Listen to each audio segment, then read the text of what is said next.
요새 실시간 알림이 안 오는 것 같아. 네, 지금 알림이 안 돼서 3분의 1 토막 났잖아요. 알람이 뜨니까 3배가 오고 3,000명이 오고 알람 안 오면 1,000명 이하로 오고. 그게 저것도 아니 이게 시스템일 텐데. 예. 시스템이 이상한 거죠. 총선 기간 동안에 참 느낌 그런 거죠. 참네.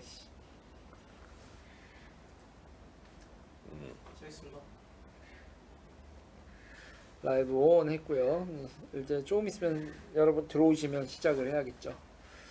참 대표님, 네. 요새 이게 좀 너무 이럴 수가 있나 싶은 일들이 너무 많아요. 뭐 구체적으로 어떤 일을 얘기하는 거예요? 이번에 이제 이 MBC 보도 행태도 그렇고 이렇게까지 뻔뻔한 적이 있었나 싶기도 하고. 글쎄 이번 그 MBC 보도 행태를 보면 과연 이게 보도인가 싶은 생각이 들어요. 사실은. 네. 그러니까 이제 최근에 이제 가장 황당했던 게 개헌. 그건 정말 이거는 상상도 못할 일이 이제 이 대한민국 땅에서 벌어졌는데 네. 우리나라에서 개헌을 뭐 얼마나 많이 했겠어요, 사실은. 네. 그 개헌 시도였고 네. 그 개헌안이 국회 제적 3분 과반수를 넘겨서 그게 통과됐잖아요. 네, 일단은 통과가 발의가 됐죠. 발의가 됐지. 네. 그 자체도 엄청난 뉴스인데 뉴스가 안 나와. 아무 데도 보도를 안 해. 네, 헌법인데. 아니 그리고 또 하나 지금 황당한 거는 네. 지금 국회를 통해서 헌법이 발의됐으면 네. 그걸 이제 공고를 해야죠. 그렇죠. 그 지난번 그 17년이었냐 18년이었나 그때 문재인 정권 들어서서 그때 개헌 한번 네. 대통령 발안으로 추진이 됐었잖아요. 네. 그러다 그냥 묻혔죠. 그렇지. 그때는 자기들이 하면서 이게 이제 전자공보에다가 개헌안을 공고를 했었어요. 네. 근데 헌법상 발의가 되면은 20일 이상 공고하도록 돼 있으니까 당연히 해야지. 그래서 거기 따라 했는데 이번에는 국회에 발의된 다음에 우리 그 정 PD가 매일 그걸 이제 점검을 했거든. 네. 이게 그 당시 문재인 안이 공고됐듯이 이번에도 공고됐을까 하고 전자 그 공보죠. 공보를 네. 매일 확인했는데 지금도 아마 없을 거야. 그러니까요. 그리고 이제 저는 개인적으로 요새 네. 제가 라이브 중인데 음, 딱 여러분들이 제 이게 유제일에서 제 채널에 오면 라이브 중에 라이브가 뜨거든요. 음. 그게 안 뜬다는 거예요. 아니 사실 나도 이제 보려고 그 해놨는데 안 뜨더라고. 그러니까 알람이 안 뜰 뿐만 아니라 이렇게 라이브 하면 처음엔 뜨는데 예. 제가 하고 있는데 중간에 내려가 버리는 거예요. 한 10분 있다가. 아니 찾아 들어가야 돼요. 그러니까 예. UCL TV 들어가서 또 찾아 들어가야 돼. 그러니까는 그 전에는 그냥 제가 이제 칼같이 시간을 맞추지 않으면 심심해서 유제일 들어왔다가 얘 라이브 하네 하고 들어오는 게 이제 그걸 못 하시는 거예요. 그렇게 됐더라고요. 그럼 이게 아니 나는 사실 이제 기계에 대해서 좀 문외한이긴 한데 이거 네. 시스템으로 돼 있어서 자동으로 돼야 되는 거 아닌가? 그러니까 쭉 그렇게 되던 게 안 되니까 진짜 참 자동으로 되던 게 안 되면 누군가 이 손을 댔다는 얘긴데. 그러니까는 3분의 1 토막이 나버리니까. 근데 아침에 이제 주변 사람들이 이제 이런 현상에 대해서 전화를 하면서 그 이게 다른 보수 유튜버에서도 이제 일어났던 일들이라고요. 네. 그래서 뭐 황장수 TV에서도 이런 문제 때문에 좀 굉장히 시끄러웠고 네. 뭐 그 가세연에서도 그랬다면서요. 그렇죠. 우리 차례 된 거야. 그러니까 누군가한테 이게 미움을 받으면 그러게요. 돌아가면서 당하더라고. 우리도 이제 보수로 분류가 된. 뭐 그러거나 말거나. 그러니까 정확히 말하면 이제 지금 이 정부의 행태에 대해서 반대하는 건데 뭐 이 정부에 대해서 반대하면 전부 다 그런가? 아무튼. 글쎄 그게 나는 상식의 문제라고 생각하지 이게 보수 진보 네. 거기에 따라 달라질 거라고 생각하지는 않는데요. 그러니까요. 오늘 이제 우리가 이제 오늘 현안은 음, 이 문제의 그 음, 이철의 지인 A이자 제보자 X이자 음. 페북에서 윤석열 뭐 어떻게 뭐라고 했지? 윤석열에 대해서 윤석열 축출하자 이렇게 얘기했나? 아무튼 이 모든 게 다 동일인인 이 사람 이 사람에 대해서 좀 알아보셨죠, 대표님? 그래서 어제까지도 몰랐어요. 네. 사실 도대체 이철의 지인이라고 해가지고 채널 A 기자를 만났는데 이 사람 이철의 지인이 도대체 누구냐? 네. 변호사 같지도 않고 네. 하는 행태는 이상하고. 그러니까 어제 보면은 이게 지금 MBC가 그 현장에 미리 대기하고 있다가 채널 A 기자하고 이철의 지인이 만나는 거를 촬영을 했잖아요. 네. 그럼 미리 그럼 세팅이 돼 있었다는 거 아니야 이게. 그러니까요. 다 이게 준비돼 있는데 멍청한 채널 A 기자 걸로 쑥 들어갔지. 거기다가 이제 뭐 검사장 녹취록도 막 보여주고 네. 이런 형국이 됐어요. 그래서 이게 어떻게 이렇게 이런 게 가능하지? 또 그 지인이라는 사람, 이철의 지인이라는 사람에 대한 또 궁금증도 많았고. 네. 근데 사실 뭐 시청자들은 잘 모르시겠지만 이철은 굉장히 유명한 사람이에요 이게. 네. VIK 관련해 VIK. 뭐 9천억이었나? 7천억이죠, 9천억이죠. 9천억을 사기친 사람이거든. 네. 참 대단한 사람이죠. 9천억을 사기친. 그리고 징역 14년이었나요? 14년 6개월일걸요? 14년인가? 징역 14년이 지금 확정된 상태예요. 그렇죠. 이제 그런 중범죄자가 지금 교도소에서 어떻게 보면은 대한민국을 들었다 놨다 지금 하는 거거든. 이런 것도 지금 황당한데. 참. 그리고 이제 지금 그 사람의 실체가 이제 실명도 뭐 이제 다 뭐 가세형 같은 데서 얘기한 것 같은데 모 집안의 현진 씨인데 모 집안의 현진 씨 뭐 이렇게 얘기를 하면은 뭐 짝 있게 하세요 여러분. 모 집안 난 실명 얘기 안 했어. 무슨 뭐 이름 가리고 성 가리는 걸 역으로 하면 뭐 여러분이 짝 있게 하면 나오는 건데. 근데 그분 지금 일단 전과가 화려하던데. 이 사람이 보니까 저희가 이제 사실 오늘 아침에 봤더니 뭐 조선일보도 그렇고 몇 개 매체에서 네. 추적 기사들을 냈어요. 네. 그래서 이 사람 정체에 대해서 좀 나온 게 있던데 네. 그걸 토대로 해서 저희가 좀 뭐 판결문이든 네. 형사 판결문이죠 물론 이제 네. 좀 찾아봤습니다. 봤더니 뭐 좀 화려하더라고요. 서울중앙지방법원 제29 형사부 네. 판결 이렇게 나와서 쭉 나옵니다. 저게 뭐 다 내용이 뭐 길어서 제가 간단하게 정리를 해드리면 저 판결이 난 게 네. 2014년 8월 14일입니다. 네. 불구속 재판을 받고 있었던 것 같아요. 근데 2014년. 네, 2014년 8월 14일 날 판결이 났는데 네. 내용은 이 사람이 이제 그 모 현진 씨? 네. 모현진 씨. 그 성이 모 씨는 아니죠? 네. 모 현진 씨? 네. 이 사람이 이제 대출 브로커 같아요 보니까. 네. 그래서 자기가 뭐 누구한테 이제 부탁을 받고서 네. 그 모 스포츠사의 주식을 담보로 그 제공할 수 있으니까 50억만 빌려다 다고 해서 그 부탁을 받고 네. 그 주식을 들고 와서 돈을 빌려요. 네. 근데 돈을 50억을 못 빌리고 20억밖에 이제 못 빌리죠. 네. 그 중에 받은 담보 중에 일부를 이제 그 담보는 제공했겠죠. 네. 이제 나머지 담보가 문제입니다. 네. 그게 이제 시가로 한 31억이 넘었던 것 같아요. 네. 근데 그거를 돌려주지 않았어. 아. 한마디로 자기가 슈킹이라고 하나요? 슈킹? 뭐 이제 배달 사고 뭐 네. 들고 튀기 뭐 네. 뭐로 얘기해도 됩니다. 네. 그 죄로 이제 4년형을 네. 이제 받았습니다. 네, 그러니까 여기 나오시죠 여러분. 제 얼굴 대신 근데 이제 이 판결문 보는 법을 제가 좀 알려드릴 텐데 네. 형사 판결문 잠깐 올려보세요. 여기 보면은 주문에 피고인을 징역 4년에 처한다. 그리고 그 다음이 뭐 다른 내용이 없죠.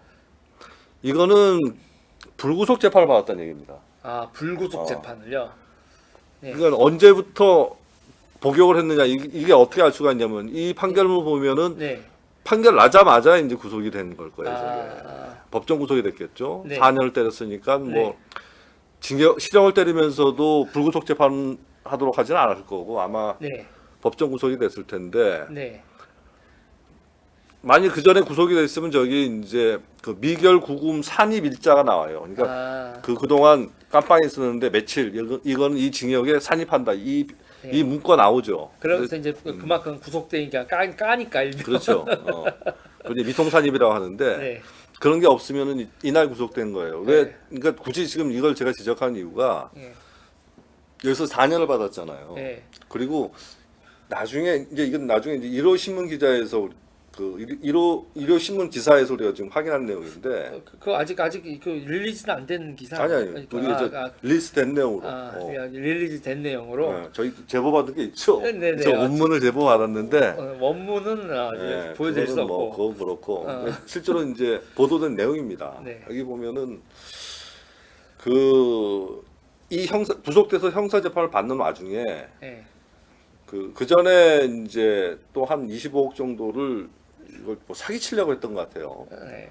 이제 미수에 그치고 말았는데 그것 때문에 또 8월 정도가 추가돼요 저게. 그래서 4년 8개월. 4년 8개월을 2014년 8월 14일부터 이제 사는 겁니다. 아, 예. 그럼 따져보죠. 2014년 8월 14일부터 예. 4년 8개월 후면 언제 이 사람이 출소했을까요? 2018년 10월쯤? 아니지. 2019년 4월인가요?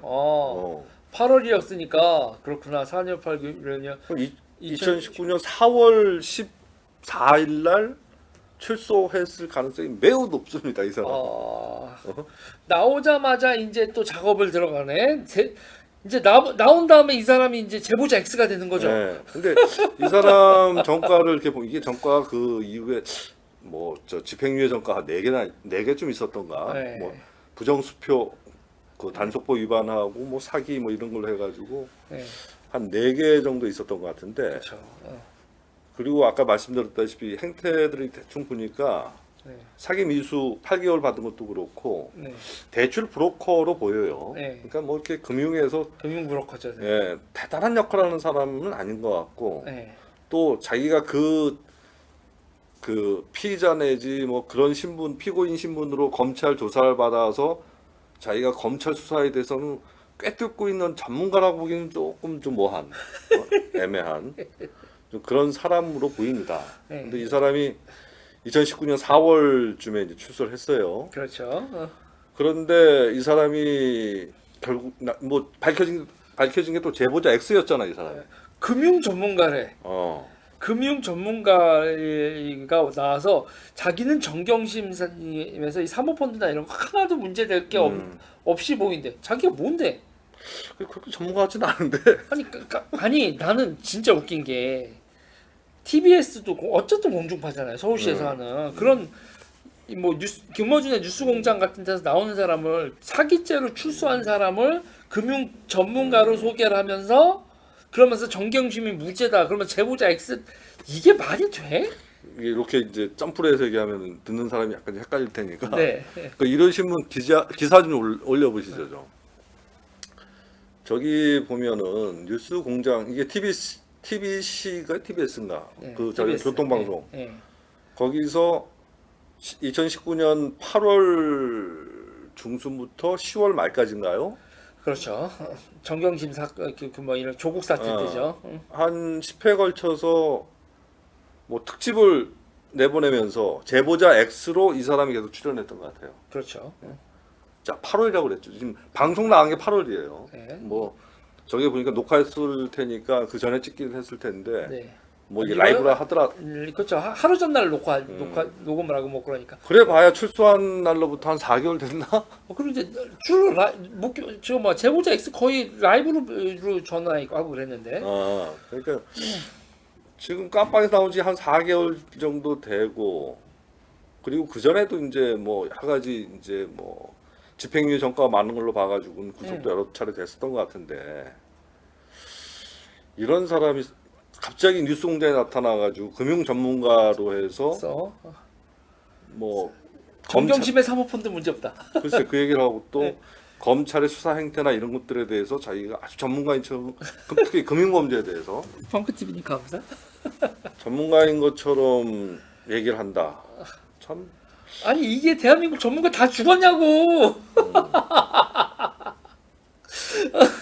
그리고 또 뉴스공장에만 나온 게 아니죠. 뉴스공장 나오고 MBC죠. MBC 그리고 스트레이트 주진우의 스트레이트 MBC 스트레이트죠. 뉴스타파 안 나왔나? 뉴스타파에서도 제보자 X 내용 나왔고요. 그리고 아니, 그게 이제 아니고 MBC의 스트레이트 주진우 거- 스트레이트에서도 나오고 10월경에 이 제보자 X가 여기저기 막 나온 것 같던데. 연기라 지금 대표님 저거 안 보이시는 거야. 난 너무 눈이 글씨가 너무 작아. 이거리면 제가 이게 안 보여요. 제가 이걸로 확인해야 되는데. 네, 여기 지금 여기 나옵니다. MBC 뉴스타파의 보도를 기초로 음, 이렇게 얘기했다. 범죄하고 이 범죄 시리즈 2주 연속으로 했다. 여기서 이제 여기까지 제보자 X는 뭐 비판하는 공익 제보자로 비춰졌다. 이게 공익 제보자가 된 거야. 4년 사기치고 4년 감옥 4년 8개월 감옥 갔다 온 다음에 출소하고 몇 달 있다가 그냥 공익 제보자가 돼 버렸네. 25,000원 어떤 분이 싸주셨네. 감사합니다. 못 봤네. 와이킹님 감사합니다. 그러던 사람이 갑자기 이번에 튀어나온 거죠. 네. 지금 현진이었나? 모현진 씨? 모현진 씨. 모현진 씨라고 갑자기 아, MBC를 통해서 툭 튀어나왔는데 네. 요번엔 이철의 대리인이야. 나는 근데 이철하고 이 사람하고 무슨 접점이 있는지 사실 좀 이해가 안 가요. 그러니까 이 구속 기간이나 또 이철이 지금 구속돼서 지금 실형을 살고 있잖아요. 네. 그래서 어떤 접점이 있는지 잘 모르겠고 네. 또 이 사람이 VIK에 대해서 얼마나 알고 있는지 잘 모르겠어요. 그렇죠. 주로 VIK가 문제되고 했었던 건 이 사람이 감옥에 있던 동안. 그렇지. 네. 그러니까 채널 A 기자가 만일 이 사람이 VIK 대표인 이철의 지인으로 나타났다면 네. 좀 그런 기초적인 질문은 해봐야 되는 거 아니었나? 그러니까요. 그런 것에 대해서 이 모현진 씨라는 사람이 알고 있었을까? 접점은 있죠. 이 접점은 이 한파거리들이라는 거. 뭐 백개문? 그러니까 이 접점이라고 하면 또 유시민 얘기가 안 나올 수가 없는 거지. 결국은 그 이철과 김어준 사이에 이철과 김어준과 이 제보자 X를 다 연결해주는 핵심적인 인물이 유시민이지. 이 인적 네트워크에서 유시민 빼놓고 이게 어떻게 연결이 돼요, 다. 연결이 안 되죠. 장단지 미안. 지금 그럼 이 사람하고 유시민하고는 어떤 이 소위 이제 모현진 씨하고 뭐 직접적인 관계가 있는지 없는지 모르겠지만 어쨌든 간에 유시민을 구출하러 나온 사람이잖아요. 근데 내 생각에는 결국 그 당시에 이제 뉴스공장에서 이 모현진 씨가 이제 맹활약을 한 걸로 봐서는 네. 결국 조국 수호대지 뭐. 네. 예. 조국 수호대의 일원이었고 또 뉴스공장 정도에서 10회에 걸쳐서 이렇게 집중 취재할 정도면은 그들로서는 굉장히 핵심적인 인물이라고 생각을 했겠죠. 네. 그러면은 이 사람을 소위 이제 이 조국 수호대 네. 여기에는 뭐 유시민도 있고 최강욱도 있고 또 누구야 저 이렇게 황희석이도 있고 지금까지 언론을 통해서 조국을 구하기 위해서 애쓴 사람들 있잖아요. 네. 그 사람들 다 조국 수호대로 보이고 네. 그 사람들과 이 모현진 씨라는 사람하고 관계가 없을까? 그러니까 지금 이 사람들이 일단 페북에서는 세팅 그리고 이거 그 뭐야 이거 뭐 유시민을 위해서 술 사야 되는 일 여러분 다음 주면 알게 된다. 아니 그런 것도요. 다음 주면 알게 된다라고 하는 건 자기네들이 이걸 다 세팅을 해놨다는 거 아니야. 그리고 이제 그렇게 설레발을 친다? 그것도 참 나도 희한하다. 이게 22일 날이 그러니까 지난달 22일 날이 이 모현진이라는 사람이 채널 A 기자를 만난 날이에요. 네. 그러고 나서 바로 이렇게 페북에 올리고 황희석, 최강욱 얼굴 걸고 윤석열 뭐 어떡합시다? 아니 그런 표현도 있었던 것 같은데 뭐 작전 들어갑니다. 작전 들어간다. 네. 아니 그러면은 그리고 결국은 이제 그 저 최강욱이도 인정했지만은 네. 이 모현진 씨가 지금 MBC 통해서 찍은 자료, 영상 네. 이걸 열린민주당에 제공했다는 거 아닙니까? 그게 네. 뭐 자기들은 이 저 보도가 나간 다음에 받았다고 얘기하는데 네. 글쎄 그게 그 전에도 서로 알고 지내는 관계 같은데 네. 그게 그 전인 MBC 보도 전인지 후인지 그건 솔직히 저도 좀 믿기지가 않아요. 네. 오히려 지금 22일 날 작전 들어가면서 저렇게 같이 페북에 글을 공유할 정도면 사실 같이 처음부터 계획한 게 아닌가 하는 의심도 사실 좀 들어요. 나 오늘 상상인 압수수색 관련돼서 내가 여러분들한테 특종 하나 하면 우리나라 무슨 원장님이 상상인 주식 가지고 있다요. 무슨 원장님일까? 국가에서 되게 중요한 자리인데 무슨 원장님, 장관급 원장님 한 분 계실 겁니다, 여러분. 상상인 주식을 가지고 있어요. 다들 무슨 네. 정신머리인지 모르겠어요. 이 상상인 얘기가 나와서 그런데 상상인 저축은행, 상상인 플러스 저축은행 두 군데 있죠. 두 군데 있고 유준원 대표.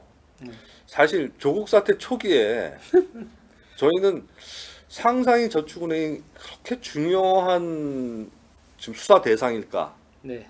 이런 것들에 대해서 약간 좀 의구심을 가졌어요. 네. 왜냐하면은 기껏 해봐야 이제 돈 빌려주는 정도밖에 안 남았거든. 네. 근데 시간이 갈수록 아 그게 아니다. 이게 그냥 단순히 이제 그 저축은행 금융업자인지 네. 그게 아니라 또 이 우리가 지금 의심한 이건 저희 그냥 의심입니다 지금 의심인데 지금 소위 이제 국제 마피아 그러니까 성남 국제 마피아파라든지 이런 조폭 조직과 어떤 모종의 관련이 있는 게 아닌지 특히 그 이 불법 도박 있죠. 네.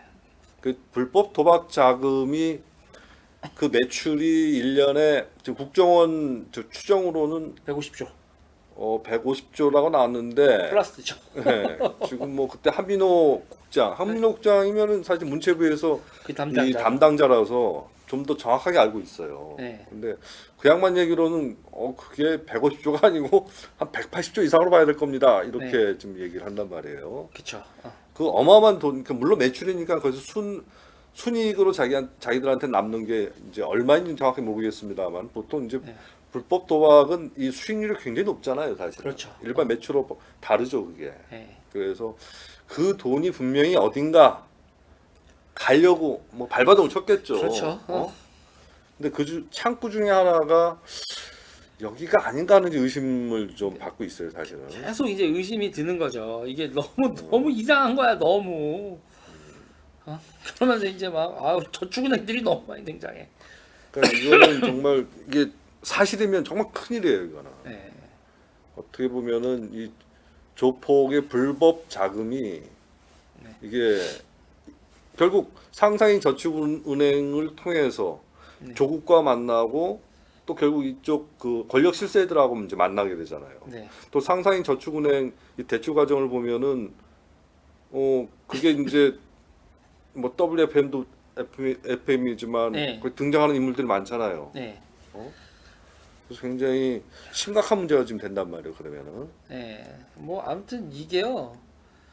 아유, 내가 원장 하나 얘기할 때 다들 막 그러는데 아유 그냥 이름이 두자 인분이 계세요. 아무튼 뭐 넘어가고요. 아 이건 기사들이 기사 쓸 때까지 기다려요, 여러분. 아니 이름이 두자라고? 이름이 성이 하나에다가 이름이 하나 외자 쓰는 분 어떤 분이 계실 거야. 난 누구라고 얘기 안 했어. 그렇구나. 아니 많지는 않은데 가지고 계시대 상상인 주식을. 아니 상상인 주식이 지금 상장된 주식인가요? 그렇지도 않을걸요? 모르겠네. 가만히 있어봐. 이거 처음 알지 뭐. 상상인 저축은행. 아니 이게 비상장 주식하고 상장 주식하고는 이게 완전히 달라요. 그렇죠. 이게 그 공개 시장에서 산 게 아니니까. 그치. 상상인. 상상인이 뜨네. 근데 그 상상인 증권이 뜨지. 상상인 이게 이게 지주회사로 상상인 모양이네. 네. 이거는 아무튼 뭐 지켜보자고요. 상장 주식은 맞네요. 상상인이라고. 그러니까 뭐 문제될 건 없어. 문제될 건 없는데 문제될 건 없는데 되게 찝찝한 거지. 왜 샀을까? 그렇게 알려진 주식은 아닌데. 그러니까요. 그리고 그래서 지금 오늘 지금 그 저희가 드는 의문이 그 지금 22일 날 같이 이제 그 최강욱 의하고 뭐 황희석은 좀 아시는지 모르겠지만 이 사람이 이제 법무부 인권국장 출신이에요. 그렇죠. 이 문재인 정권에. 그리고 이 황희석은 서울대 아마 법대 8학번이죠. 네. 8학번이고 소위 이제 그 운동 세력에서 굉장히 중요한 역할을 했던 한 사람이에요. 그래서 네. 그 민변 출신이기도 하고 네. 그래서 이들에서 그래서 인싸인지 아닌지 모르겠는데 인싸가 아니라면 거의 준 인싸쯤 되는 인물이라고 보면 됩니다. 인싸가 되고 싶어하는 진짜 인싸들은 따로 있어. 그런가? 진짜 인싸면 저렇게 비례정당 가가지고 뒷번호 받고 뭐 그렇죠. 당선권도 아니거든요. 예. 근데 이제 22일 날 이 사람들이 같이 등장했다는 게 굉장히 좀 저희로서는 좀 의문이에요. 더더군다나 어제 저희가 이제 논평에서 얘기했지만은 3월 30일인가요? 그 지금 아이폰 그 그거요. 잠금 장치 푼 게 예. 그 보도가 나온 게 이제 3월 30일이죠. 3월 30일 그 지금 아이폰 내용 자체 그 아이폰이 그 숨진 백수사관 아이폰이었잖아요. 네. 그 숨진 백수사관은 울산 하명 수사 사건 관련자고 또 동시에 이 백원우 비서관이 꾸리고 있었던 난 또 그 별동대도 이게 적법한 팀인지 모르겠어 사실은. 예. 그게 법률적으로는 비선처럼 한 게 아닌가 싶은데 이게 왜 백원우 비서관이 그걸 하는지 모르겠어요. 지금 한 검사는 본인 아니라고 얘기가 나왔대 해명했다는데 아니 그리고 어. 지금 한 검사가 보직이 뭐죠 현재 보직이? 아 한동훈 검사? 네. 한동훈 검사 지금 저기 부산 고검에가 있잖아. 부산에 가 있는 사람이 참네. 그러니까 이것도 말이 안 되는 거야. 아니 뭐 그 어제 저희가 지적한 게 그거잖아요. 음. 이게 지금 아니 좀 14년 선고받은 놈이 지금 여기다 더 플러스 될 것 같으니까 신라진 때문에 네. 겁이 나겠지. 네. 그러면은 그걸 막으려고 어떻게 이제 네. 그런 유혹이 있을 거고 거기에 기자가 이제 접근해서 야 네. 너 유시민 관련해 가지고 뭐 첩보 주면은 그거 막아줄 수 있어 이렇게 꼬셨다는 거 아니에요 지금? 네. 그러면은 그 이철 입장에서는 뭐 지인이든 누구든 간에 네. 제 입장에서는 야 어떤 정보가 있다면 그걸 주면은 확실하게 딜을 할 만한 대상하고 이걸 얘기를 하고 줘야 되잖아요. 그렇죠. 프리바게닝을 하는데 왜 참네. 근데 이제 문제는 이 한동훈이는 부산 고검에가 있어요 지금. 네. 이 사람은 지금 이 신라젠 사건, 이 문제가 지금 바로 이제 수사받고 있는 게 이철이 수사받고 있는 게 신라젠 사건인데 이 신라젠 사건은 남부지검에서 지금 하고 있거든. 그러니까. 남부지검 검사장이 송삼현이라는 사람이에요. 네. 이 사람은 한양대 출신인데 그 순천고등학교였나? 네. 순천고등학교. 전라도에 네. 있는 고등학교 출신이죠. 순천고등학교 출신이고 그리고 네. 그 소위 이 윤석열 사단으로 분류되지 않아요. 네. 이 사람. 윤석열 사람 아니죠. 예. 뭐 여러 가지 뭐 출신지도 그렇고 학교도 그렇고 여러 가지 정황으로 봐서는 도저히 윤석열하고 각을 세웠으면 각을 세웠지. 마치 이제 중앙지검의 이성윤처럼 네. 다 같은 이성윤이나 지금 뭐 이 송사면이나 윤석열이나 셋 다 연손 23기들이에요 사실은 다 23기지만 이성윤을 지금 누가 지금 윤석열 사람 생각해요? 네. 아니지. 마찬가지라고 이 송사면도 마찬가지이고 그래서 남부지검장에 부임한 게 소위 이제 윤석열이 검찰총장이 되면서 검찰 인사를 23기로 쫙 깝니다. 네. 근데 이제 그걸 윤석열 사단이라고 그랬었어요. 네. 그게 2019년 7월달 얘기죠. 네. 여기 참고로 23기를 쫙 간다고 하시는데 대표님 몇 기시죠? 저도 23기예요. 그래서 좀 내부 사정을 잘 알아. 다 동기들이야. 그래서 좀 내부 사정을 잘 아는데 아니 그래서 쫙 깔았는데 아니 윤석열이 이제 뭐 갑자기 조국 때 막 난리가 났잖아요 이게. 네. 그거 가지고 이제 네. 뭐 대판 싸움이 이제 이번 정권으로 싸움이 났는데 그래서 추미애가 이제 법무장관이 된 게 올해 1월달이잖아요. 그렇죠. 1월달 들어오자마자 윤석열 사단 다 작살냈잖아. 다 쫓아내고. 쫓아냈죠. 근데 거기서 살아남은 사람이 이 사람이거든. 송삼현이. 네. 꿋꿋하게 남부지검장을 지키고 있다고. 네. 그러니까 거기가 금융범죄가 거긴데 남부지검인데. 그러니까 내가 보기에는 추미애 입장에서 뭐 추미애는 사실은 봐진 것 같고 네. 지금 소위 이제 그 조국 진영에서는 네.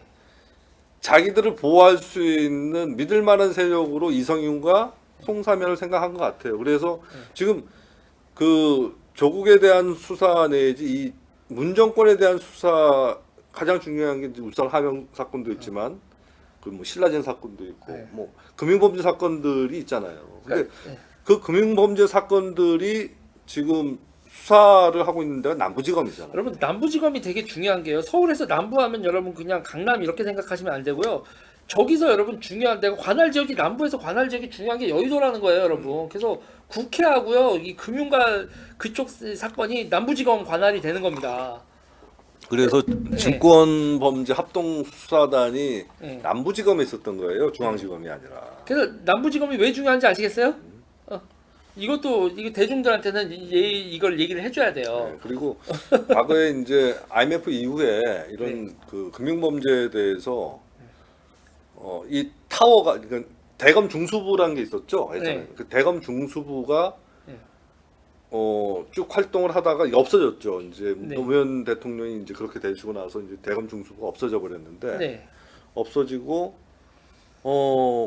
서부지검 뭐 이렇게 전전 뭐 왔다 갔다 하다 결국 최종적으로 다 그 모인 게 남부지검이에요. 남부지검이 바로 이제 여의도를 관할하기 때문에 네. 그 금융범죄에 대한 경험도 굉장히 많아요. 네. 그래서 그 전문성을 인정을 해서 남부지검을 금융범죄와 관련된 특화된 거죠. 특화되죠. 네. 그래서 집중적으로 키웠어요. 그래서 거기다가 그 증권 관련 그 증권범죄 합수단도 거기다 놓고 네. 금조부가 다 거기 있는 거예요. 그래서 그리고 지금 같은 경우에 또 패스트 트랙도 이게 남부지검이더라고요. 패스트트랙도 네, 그렇죠. 여기 그렇게 관할이 여의도라 그렇네. 국회가 거기 있으니까. 국회가 거기 있어서 패스트트랙도 남부지검이고 이 금융범죄도 남부지검에 남부지검이 정말 중요한 거죠. 그러니까 특히나 자기들이 믿을 만한 그러니까 자기들한테 거스르지 않을 사람을 거기다 지금 지검장을 놨겠죠. 그러니까요. 그런 상황에서 뭔 한동훈이 아니 그러니까 부산가 있는 한동훈 결국 저희가 이런 얘기를 길게 하는 이유는 아니 솔직히 얘기하면 뭐 송삼원 지검장이 어떤 분인지 잘 모르겠어요. 네. 뭐 저도 연선 동기이긴 하지만 이분이 지금 정권과 그렇게 유착 관계인지 아니면 중립적인 관계인지 아니면 윤석열 총장과 가까운 관계인지 정확하게 잘 모르겠습니다. 근데 지금까지 그 흘러온 어떤 정황들로 봐서는 정권이 적어도 믿을 만하다고 그래서 그 자리에 놓고 있는 게 아닌가 지금 이렇게 생각을 그렇죠. 하는데 윤석열 사단 박살을 낼 때 안 박살난 사람. 그렇죠. 네. 그렇다면 이철 대표 입장에서는 이 지금 송삼원하고 지금 딜을 해야지 자기가 수사에 좀 도움을 받겠죠. 이 사람이 결정권을 가지고 있으니까. 네. 윤석열은 형식적인 이제 검찰총장이기 때문에 맨 위에 헤드인 거고 네. 실제로 이제 수사팀에 대해서 직접 지시하고 결제하는 건 검사장이란 말이에요. 네.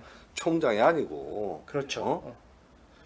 근데 이 사람 빼고서 난데없이 저기 부산 고검 네.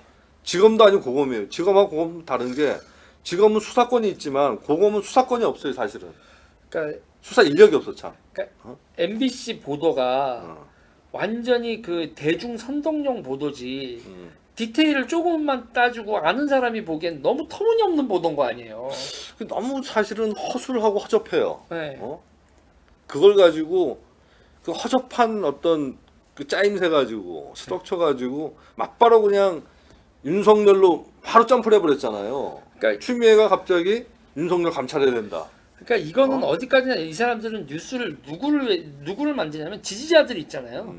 지지자들한테 이렇게 얘기해주면 죄 없는 유시민을 이것들이 함정을 팠네 이렇게 생각을 하고 총선에서 결집해서 총선 이기면 다 덮을 수 있다고 생각하는 거죠 이 사람들이. 그게 이제 결국 총선 이후에 윤 총장을 날려버리겠다.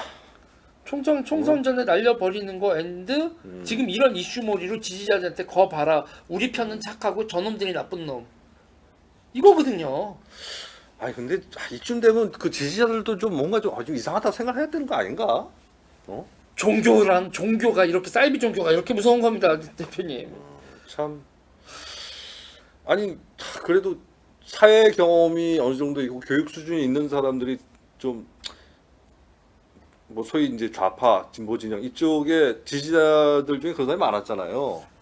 근데 다 그 사람들이 이렇게 물론 이제 거기에 대해서 이제 직언을 하는 사람도 나오긴 하는데 어떻게 이렇게 세력적으로 이런 것이 온전할 수 있는지 참.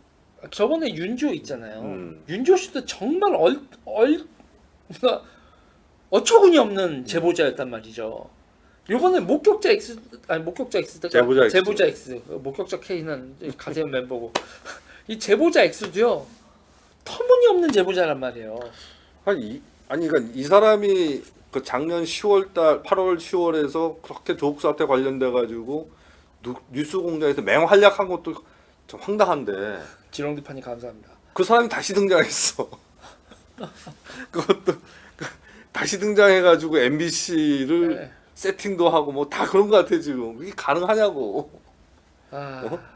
참. 이게 누가 보더라도 이 소위 모현진이란 이 사람이 MBC도 설득하고 다 해가지고 미리 불러놓고 채널 A 기자 데려와서 만나면서 그거 찍게 하고 그 채널 A 기자한테 그거 다 그 검사장 녹취록 다 까게 하고.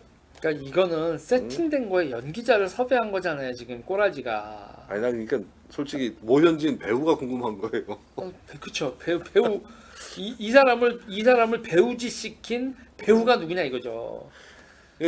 뭐 아까 하나의 단초는 이제 드러난 것 같아요. 네. 갑자기 22일 날그 거사를 치르는 날 자기들끼리 그거를 거사를 치르면서 그거를 페북에다 공개하는 건 뭐야? 어허.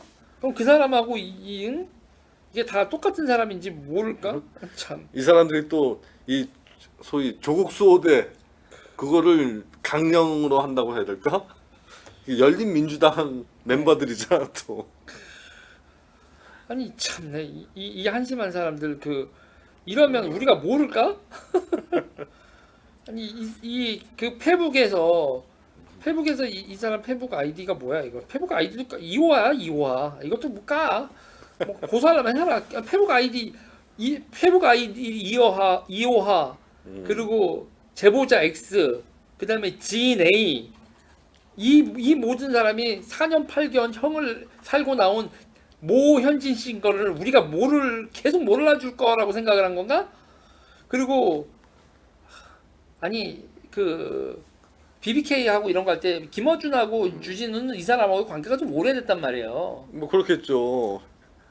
아 그러니까 이건 작년 이전 얘기인 것 같네. 이전 옛날 낙검수 시절에 이명박 캐다가 알아는 사람이란 말이에요. 낙검수 시절에. 낙검수 시절에 그러면은 이명박 BBK 캐다가 안면을 친 사람들이란 말이에요. 이 사람들이. 그럼 2010년 전 아니야 이거? 네, 그러니까 이 사람 감옥 가기 전에. 그리고 감옥 가기 전에 안 알았으면 이 사람이 감옥 갔다 사기쳐서 감옥 갔다 온 것도 알고 있는 거잖아요. 그런 사람을 데려다가 제보자 X라고 말을 한다는 게 말이 되냐는 얘기죠.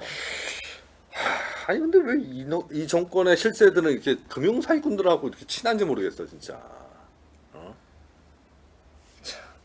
아니 저는요 그런 맨 처음에 윤지호 씨 같은 경우에 윤지호 씨도 그 다음에 말하기도 민망해요. 그러니까 그분이 윤지호 그러니까 장대한 사건이 있고 난 다음에 컨셉이 그거였어요. G컵 글래머. 응? G컵? G컵 G컵이 큰 거예요? F컵이 큰 거예요? A B C D F G. 큰 순서 들어가나? 근데 G컵 글래머 윤지호 뭐 그래가지고 뭐 마이티 마우스 뮤직비디오니 뭐니 이렇게 하면서 계속 그 컨셉으로 일간 스포츠에서도 나오고 막 이랬단 말이에요. 손 더러웠다 미안해요. 그랬는데 그런 식으로 계속 그런 컨셉을 하고 아프리카 방송하고 그런 모습이 쭉 있었단 말이에요. 그러면 연예계에서 그렇게까지 하다가 실패한 사람이지 그 사람이 무슨 그거에 대해서 불이익을 받아서 그 사람이 연예계에서 못 떴다라고 할 수 있는 권거가 하나도 없었는데 나는 그날 이후로 탄압받았다. 까머는 입고 살았다. 그렇게 말하는 걸 대중들 앞에 와서 그거를 안민석 국회의원 그리고 또 의인 윤지호 그래서 국회의원들 병풍 쳐주고 MBC 그리고 MBC하고 그 다스베이다 이런 데서 띄워주고 이상호 기자 뭐 총출동해서 의인이라고 만들어놓고 그리고 이게 무슨 개망신이냐고. 지금 유 대표 얘기한 걸 좀 정리해 보면은 네. 윤지호라는 사람이 네. 아프리카 이런 데서 아프리카 TV에서 아프리카 TV에서 춤추고 별걸 다 했어요. 그러니까 약간 나는 좀 선정적으로 들리는데 되게 선정적이죠. 그런 활동을 쭉 해왔고 네. 근데 그런 활동하고 별개로 자기는 갑자기 네. 지금 그날 이후라는 게 그 장자연 네. 그 사망 이후란 얘기죠 네. 지금. 그날 그 테이블에 앉아 테이블에 앉아 있었다는 거죠. 그 이후에 자기는 검은 옷만 입고 계속 이랬고 그날 이후 탄압당해서 자기는 연예인도 못했다. 못했다. 근데 이 아프리카 TV에서 활동한 건 그 이후인 것 같, 얘기 들으니까 그 이제 쭉 한 것 같네. 네, 그냥 쭉 계속 그렇게 활동하고 뭐 아랍 남자친구랑 뭐 어디 가서 나 여기 갔어요 하고 뭐 별의별 그 스튜어디스 복장 입고 막 아니, 코스프레도 그러면은 하고. 윤지호가 이제 증인으로 나설 때 네. 적어도 그 사람을 검증하는 거는 그렇게 어려운 일이 아니었겠네요. 아니, 그래서 저도 맨 처음에 다들 그래서 따라갔다가 어. 제 연예계에 있는 제 친구가 제이가 윤지호 그런 애 아니야라고. 그래서 야 너 어떻게 알아? 나 걔 매니저더라고. 알지? 그러면서 너 개망신 당한다 하고 전화가 왔어요. 그래서 저도 사람들한테 알려줬어요. 윤지호 이러면 안 돼요. 윤지호 그런 사람 아니래요라고 알려줬거든요. 아니 그 당시에는 우리 그 당시엔 저는 그 사람들이 그 그쪽이었지. 친문이었잖아. 친문이었지. 그러면 안민석 거기 그쪽 그 보좌관이 몇 명이야? 그쪽에도 알려줬을 거 아니야. 아니 나는 근데 이제 문제는 딱 이렇게 아니라는데 했는데 문제는 제가 두들겨 맞는 분위기인 거야. 그게 또 한 번 그런 게 있었어요. 드루킹이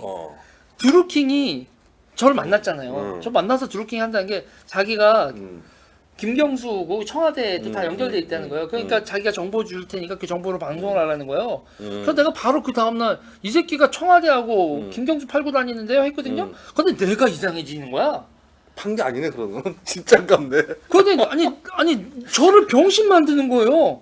그리고 그러니까, 거기다가 이제 거기서 드루킹에 있는 거기에 있었던 그게 있잖아요. 그 경인선하고 있잖아요. 거기서 어떤 분이 저한테 드루킹님이 너무 돈을 많이 거대하고 저한테 얘기를 하는 거예요. 그래서 뭐 하면서 뭐 기업 인수한다고 돈 모은다고 이런 걸 저한테 전화해서 걱정된다고 이러다 큰일 나는 거 아닌가 싶다고 전화가 오는 거예요. 그래서 그것도 얘기를 했죠. 드루킹이 사람들한테 돈 모아서 M&A 한다는데요. 그랬더니 씨알이 안 먹혀. 내가 이상한 인간이 되는 거야. 그래서 그때도 그러고 나서 저는 딱 드루킹 터졌을 때 저는 대중들한테 나는 모르겠다. 진짜 연결되는지 모르고 법의 판결을 믿는 거고 난 저 사람들의 행태에 대해서 100% 김경수 옳다라고 난 이제 그렇게 아직 내 양심이 한다. 그렇다고 했더니 이제 대중들한테 일단 두들겨 맞고. 드루킹은 뭔가 믿는 구석이 있어서 그렇게 했구만. 그러니까 그러고 나서 윤지호 때도 아니에요 했더니 이 새끼야 하고. 그리고 요번에도 그거잖아요. 조국 때도 내가 박근혜 정부 때 만났던 사기꾼들이 승진했어. 그때는 분명히 행정관하고 놀았는데 이제 수석하고 놀아. 그래서 아니에요 대중 여러분 이거는 문제가 있어요라고 했더니 또 두들겨 패. 요거 한번 짚어봅시다. 우리 이제 윤지호 그거 잠깐 짚어보자. 왜냐면은 본인은 자기가 한 걸 알잖아. 네. 그리고 자기가 아프리카 TV에서 자기 팬들도 있었을 거고 다 히스토리를 아는데 갑자기 그것이 없었던 것처럼 얘기하고 이 미디어에 나와서 자기가 피해자로 그런 증인으로 얘기를 하면은 금방 들킬 거라고 생각을 해야 되는데 왜 그 사람은 이것도 참 이상하네 진짜. 그게 있잖아요. 윤지호와 조국의 공통점이 있잖아요. 아니 난 그래서 요새 우리나라 이 언론 문제에 대해서 굉장히 심각하게 봐요. 그러니까 언론이 참 많이 한심하죠. 아니 이건 한심하다는 표현보다 좀 다른 표현을 좀 해야 되는데 지난번 우리 원포인트 개헌 파동 때도 그랬잖아요. 아직 그건 진행 중이에요 지금. 근데 지금 조중동을 비롯해서 우리나라 주요 언론이 아무도 보도를 안 해. 근데 이것도 좀 그래요. 지금 내가 생각하기에는 윤지호 건도 그렇고 드루킹 건도 그렇고 그것이 이제 공식화됐을 때, 그러니까 언론에 의해서 표면화됐을 때, 그 사람에 대해서 또는 그 어떤 문제에 대해서 아는 사람들이 언론사도 그렇고 그것을 주도하는 안민석이든 이런 사람들한테 제보를 많이 했을 거란 말이에요. 다 씹는 거죠. 그것이 이제 보도가 안 나와. 자, 안민석이 그런 거 뭉개는 건데 그쪽에 얘기해서 안 되면 언론사에 얘기하는 사람도 있단 말이에요. 근데 거기서도 보도가 안 나와. 그리고 이게 요번에 이 제보자 X도 이게 말이 되냐고. 그리고 MBC가 굉장히 나름대로 특종이라고 지금 하는 거 아니에요, 이거. 네, 특종이라고 터뜨렸는데 당장 저희처럼 크지 않은 시민단체에서 문제점 바로 지적하잖아요. 네. 그거 지금 오늘 아침에 이제 뭐 조선일보도 그렇고 중앙일보도 그렇고 또 취재 방식부터 시작해서 신빙성 문제 여러 가지를 다 제기하잖아 지금. 자 이걸 지금 단순히 언론이 수준이 낮다고 얘기할 수 있는 건지 아니면은 그게 아니라 보도를 하려는 게 아니라 다른 의도에서 이런 무리수를 두다가 자꾸 이런 일이 생기는 게 아닌지. 그러니까는 이거는 저는 그래요. 그러니까 언론관이 여러 개 이제 우리가 얘기하는 언론관은요, 대표님 이게 자유주의적 언론관이에요. 아니 그게 원래 맞는 거 아니야? 그러니까 저들이 그래야 가진 되는 거고? 언론관은요, 정파의 선전선동 수단. 언론이 가진 언론관을 우리는 자유주의적이고 이런 언론관을 우리가 얘기하면은 그게 우리 언론관. 저들은 어차피 기관지. 정파나 자기의 정파의 기관지 선전선동 매체일 뿐이라고 보니까 이런 짓을 하는 거예요. 근데 저는 그래서 우려하는 게 아니 기관지가 한두 개라면은 이해하겠는데 왜 우리가 아는 소위 이제 언론들이 그러니까 소위 이제 자유시장의 언론들이 기관지처럼 모두 행동하느냐는 거예요. 그러니까 이게 뭐냐면 제가 봤을 땐 그런 거예요. 그러니까 이 자유 언론은요. 자유 언론은 자유 언론은 기본적으로 커먼 센스라는 거. 커먼 센스가 여러분 그냥 우리가 일반적인 얘기를 하는 것 같지만 미국 언론의 탄생을 알린 팸플렛입니다. 커먼 센스라는 글이요. 미국에서 그게 미국 인구 300만 명일 때 그게 200만 개인가가 이게 이렇게 복사돼서 옛날에 그거로 해서 되면서 작가가 까먹었는데 그렇게 해서 된 거고 그게 이제 여러분 존립하려면 우리가 구독료를 내거나 광고가 붙거나 그렇게 해서 존립이 되는 거란 말이에요. 그런데 이 친노 매체들이나 어느 순간에 이 우리가 구독료 내고 광고 이 시장이 부서진 다음엔 누군가에게 그러니까 그 자기가 취재원한테 돈을 받아요. 취재원한테 돈을 받고 취재원들로부터가 자기의 존립 공간. 그러니까 광고도 상업적인 판매 효과가 아니라 광고를 주는 거죠. 그러면 공정보도가 나오나요? 그게 취재원한테 받는데. 그러니까 안 되는 거죠. 삼성 광고 몇 개 받고 공공기관 광고 받는 거 공기관 광고가 1년에 몇백억씩 받잖아요. 그 광고 없으면 안 된다 싶고 그리고 자기네들 개인적으로 끝나고 나서 퇴직하고 나서 기관장 감사 뭐 이런 데 가려고 하는 거 자리를 만들어준 그런 거에 종사하니 존립 기반이 우리의 구독료와 광고가 아닌 자기네들의 정파에 말 잘 듣는 게 자신들의 존립 기반이 되니 언론이 이렇게 망가지는 거죠. 그러니까 자유 언론이 아닌 거예요. 이게 자유주의 언론이 아니라 지금 이 우파고 좌파고요 정파 기관지로서 너무 행동을 해요. 언론들이. 참 그것도 문제인데 아니 근데 이번에 채널 A가 보면은 얘는 지금 저 재심의 과정이더라고요. 그러니까 네. 통상적으로 뭐 3년이든 5년이든 그 기간마다 재심의를 받아서 그 재심이라는 게 사실 방송국 해도 된다 허가예요. 네. 그게 없으면 이제 방송국을 접어야 돼 말 그대로. 그렇죠. 그래서 근데 뭐 이 종편들 이게 생긴 지 오래됐잖아요. 네. 근데 이 재심의 가지고 문제된 적은 몇 번 사실상 거의 없어요. 그리고 방송을 못한다, 방송국을 접어야 된다는 정도까지 얘기가 나온 것도 아마 이번 처음일 거예요. 네. 그 전에는 뭐 거기에 대해서 뭐 징계를 한다든지 이런 정도 논의가 있었던 거지. 네. 근데 이번 정권 들어와서 사실 저도 이제 조중동 이 소위 종편에 대해서는 많은 문제 의식을 가지고는 있는데 그렇다고 그 방송국 문을 닫게 할 수도 있다. 그렇죠. 면허를 딱 하고 번호를 회수해 버리는 거니까. 아니 그래서 지금 채널 A 같은 경우에 보류가 돼 버리니까 그렇죠. 이게 방송 허가를 또 다시 한번 받아야 되는데 그게 보류가 돼 버리니까 또 MBN은 그냥 지금 뭐 굉장히 위기잖아요. MBN 그쵸. 자체는 지금 자칫 뭐 사장이 사고를 친 게 있으니까. 그래서 같이 전부 다 지금 얼어붙은 게 아닌가 싶어요. 그렇죠. 그러면서 정권의 요구에 순응할 수밖에 없는 지금 그런 상황이 아닌가. 결국 이거 언론 탄압이 언론 길들이기잖아. 그렇죠. 그러니까 지금 상황에서도 저 같은 경우 지금 여러분들하고 만나 뵙고 있지만 조금 전에 지금 펑크 TV님이 쏴주신 저 10만 원짜리 슈퍼챗이라든지 광고라든지 저희가 저의 그 전업으로 할 수 있는 저의 존립 기반이잖아요. 근데 여기서 이제 노딱을 붙인다거나 그리고 이제 노출을 안 하게 한다거나 그래서 라이브 중인데도 라이브를 안 나오게 한다거나 그러면 이거 일종의 길들이기죠. 그러니까 지금 저는 규모를 크게 해놓지는 않았으니까 보통 규모가 큰 회사들 같은 경우엔 매출이 줄어들고 그럼 존립 기반이 크게 문제가 되잖아요. 길들이 그렇게 길들여지는 거예요. 이거 굉장히 사실 심각한 문제예요. 그러니까 사실은 민주주의의 기반은 사실 언론의 자유입니다. 언론의 자유가 없으면은 민주주의랑은 존립할 수가 없어요. 이제 그게 지금 흔들리고 있다는 얘기죠. 그렇죠. 이게 이런 식으로 가면 만약에 저는 그 채널 A 같은 데가 종편에서 만약에 종편 허가를 못 받게 된다. 그렇지 갑자기 되게 웃긴 얘기인데요.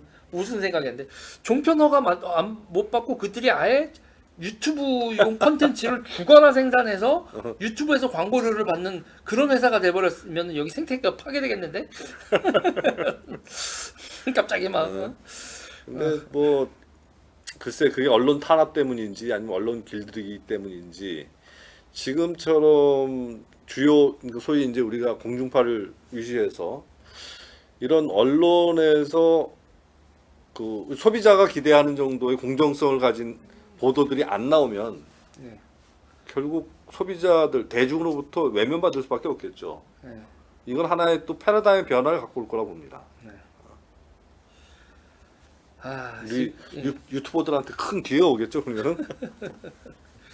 공수래 공수고 저 양반은 차단을 해야 될 것 같지? 왜 초면에 말을 깔까? 말 한마디 하고 쫓겨나시네. 아 참. 이게 지금 여러분 그러니까 총체적인 난국이에요. 이번에 이런 제보자를 가지고 와서 엄청난 특종인 양 프레임을 짜서 검찰 윤석열과 한동훈은 죽일 놈이고 애꿎은 유시민을 이렇게 했다라는 프레임을 짜는 나는 여기서 조금 두 가지를 좀 유심히 봐요. 그러니까는 지금 뭐 한동훈이라고 얘기는 하지만은 사실 정확한 워딩은 윤석열 총장 최측근이라고 그랬어요. 네. 이 얘기는 무슨 얘기냐면은 이게 한동훈이 누군지 몰라. 근데 자기들이 임의로 윤석열 최측근하면 다 찍히는 거예요, 그냥. 근데 털 수가 있는 거야. 한동훈을 딱 이렇게 이름을 지명한 사람이 있어요. 유시민이요. 그러니까 지는 특히 한동훈이 미운가 보지. 네, 그렇죠. 유시민이 딱 지명을 했죠. 아니 그러니까 내가 얘기하고 싶은 건 뭐냐면은 네. 그런 프레임으로 뭐 이거는 이렇게 되면 이제 자기들이 손가락질하는 거에 따라서 다 검사장들이 시달려야 돼요. 네. 이 프레임에 좀 문제가 하나 있고 또 하나는 뭐냐면은 결국은 이제 신라제 문제가 지금 남부지검 문제예요. 네. 남부지검이 저도 계속 이제 송탄만 지검장을 말하게 되잖아요, 검사장을 잡고. 네. 근데 지금 우리 사회에서 매우 중요한 수사가 지금 남부지검에서 하고 있어요. 신라젠도 있지만 그거보다 금액으로 봐서 훨씬 더 큰 거는 라임 사건이에요. 그렇죠.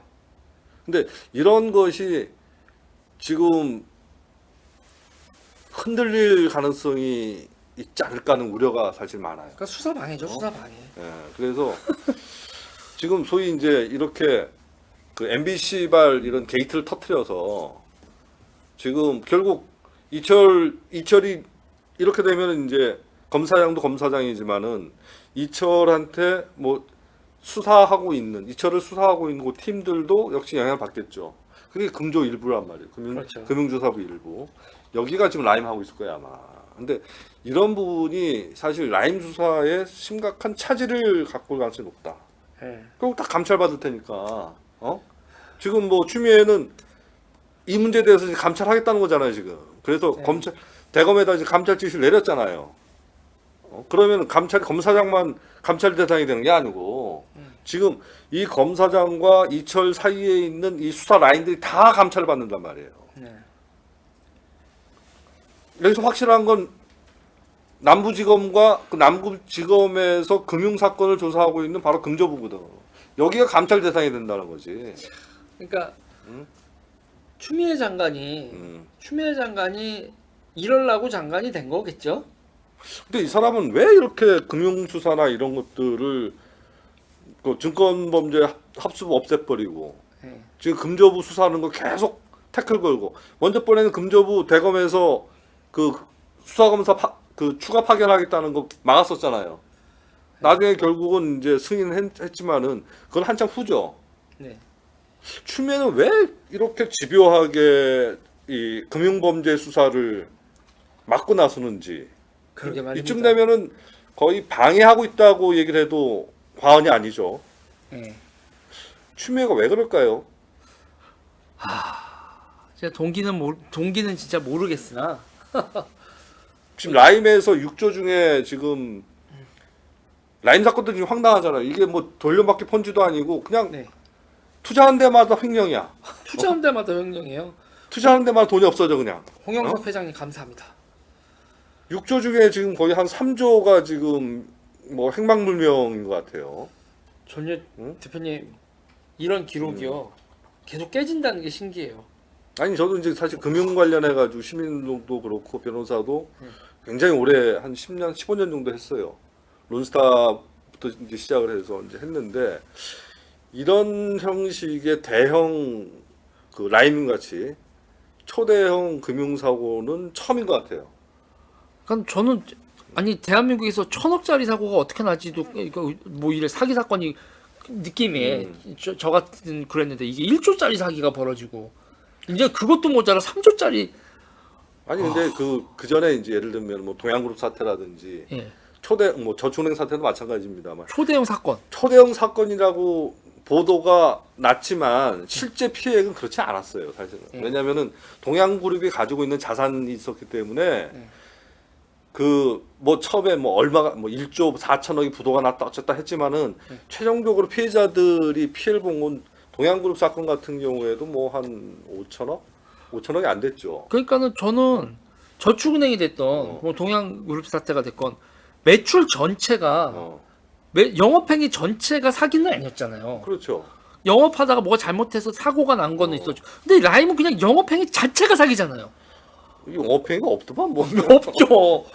그냥 한 행동이 다 사기예요. 아니 횡령에. 근데 지금 뭐 IIG 그 저 미국의 무역금융 사기에 지금 2,400억 투자했다는 것도 보면은 네. 거기에 실체가 없어. 없어요. 그냥 걔네가 지금 그 IIG가 지금 그 폰지 금융 사기하다 걸려가지고 소송 걸려서 지금 난리가 났는데 거기다 2,400억 그냥 대준 거잖아 이게. 어? 아니 우리나라에서 금감원은 있고 금융위원회는 왜 있냐고요 이러면.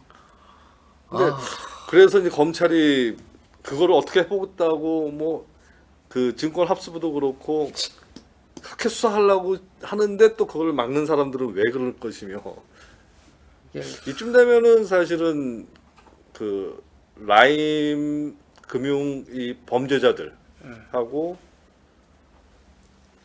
어떤 연관관계를 의심 안 할 수가 없어요. 사실은. 그러니까 이 권력이 뒤를 봐줬다라는 의심이 너무 많이 드는 거고. 지금 정권은 좀 이거 굉장히 심각하게 받아들여야 됩니다. 지금 문 정권은 네. 지금 자기들이 이 범죄 주체는 아니더라도 방조자 내지 이런 의심을 지금 받고 있다는 얘기입니다. 그래서 제가 좀 저 사람들이 요새 토착이고 많이 얘기하잖아요. 제가 하고 싶은 말이 있어요. 3조 해먹는 외고 본 적 있어? 니네 외고보다 스케일 더 큰 새끼들. 어? 근데 이게 이제 이 금융 분야 저희가 뭐 저희 단체가 요새 뭐 여러 전문가 그룹을 좀 만나고 SJP 님 있어요. 감사. 네, 네. 많이 만나고 있는데 전문가 그룹에서 이제 공통적으로 나온 얘기가 정말 한 번도 경험해 보지 못한 상황들이에요. 그리고 그 사람들이 우려하는 어떤 부정부패 수준이나 이런 것들은 지금까지의 어떤 부정부패와도 걔를 또 달리합니다.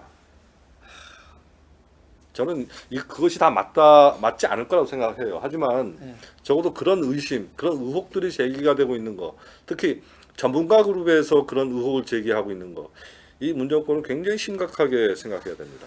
그렇죠.